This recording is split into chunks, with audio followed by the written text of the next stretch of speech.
My name is Kristine Stewart from the Hong Kong Institute of Etiquette, and this afternoon we will talk about dining etiquette, some things that you should do at the table, some things that you should not do, and some things to keep in mind. Dining etiquette is really important today, especially in a city like Hong Kong where it's fast-paced. People are eating out a lot. And it's international. We're mixing with different cultures. In Hong Kong, I do teach English dining etiquette. That is the most globally recognized, that is the standard, and that is the most appropriate for Hong Kong. When you sit down at the table, your napkin will either be in the center of your place setting or over on the left. When you take your napkin, you just gently unfold it. I see a lot of people do this, which is just not necessary. You unfold it, and you fold it back into two, like this. And when you put your napkin on your lap, the corners should be facing you, and the fold should be facing away from you. And this is because when you use your napkin, if you use the inside, like this, it will get all over your beautiful clothing.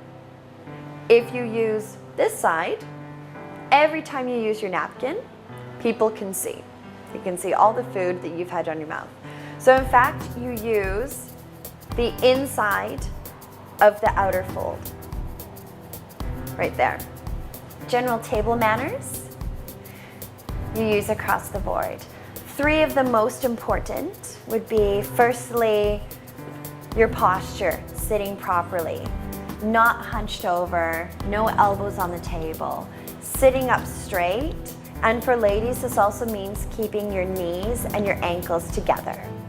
Everyone needs to keep in mind that you imagine having a string attached to the top of your head, and there's a helium balloon pulling you upwards. So this opens your torso, lifts your head up, pushes your shoulders down, it elongates your body, sitting up straight. French dining etiquette, your hands are always up, always at the table. In English dining etiquette, you always keep your hands on your lap. It's very important to chew with your mouth closed. A lot of people think this is obvious, but during my courses and when I'm just out dining, I see a lot of people who don't do that. And also going along with that, swallow before you speak. Sometimes you're at a meal, you're having a great conversation, and someone's just dying to blurt out that witty comment they have. Most importantly, always offer food and drink to others before you help yourself. So how to properly hold your cutlery. Fork goes in the left hand, knife in the right. Your tines always face down.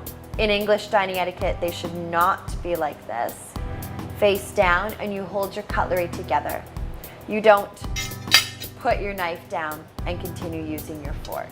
If you're putting your cutlery down in the resting position to have a glass of water or to use your napkin, you put it in an inverted V. Looks like a pizza or a pie shape. When you're finished, you put your cutlery parallel.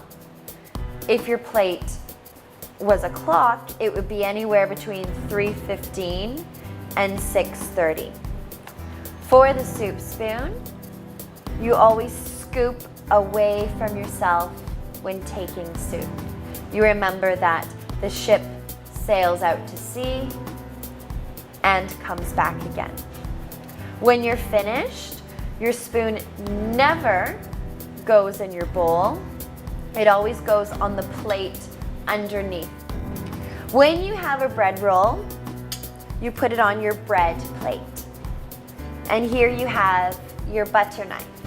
This is not your bread knife, it's your butter knife because it's used for butter only.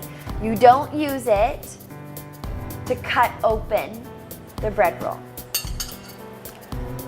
When you take some butter, you take as much as you're going to use for the entire roll. There's no double dipping. So you take a little bit and you put it at the top of your plate. Now with your fingers, you break off a bite-sized piece of bread. You take a small piece and you put butter on that small piece, and then you eat that small piece. People do ask, has traditional dining etiquette fallen out of favor? And in fact, table manners will never fall out of favor, but it is important to look at the situation, how you would apply certain techniques in different situations. What you would do during a formal 9-course meal might not be applied at a Dai Pai Dong. So it's important to know the techniques, but also very important to know when to use them.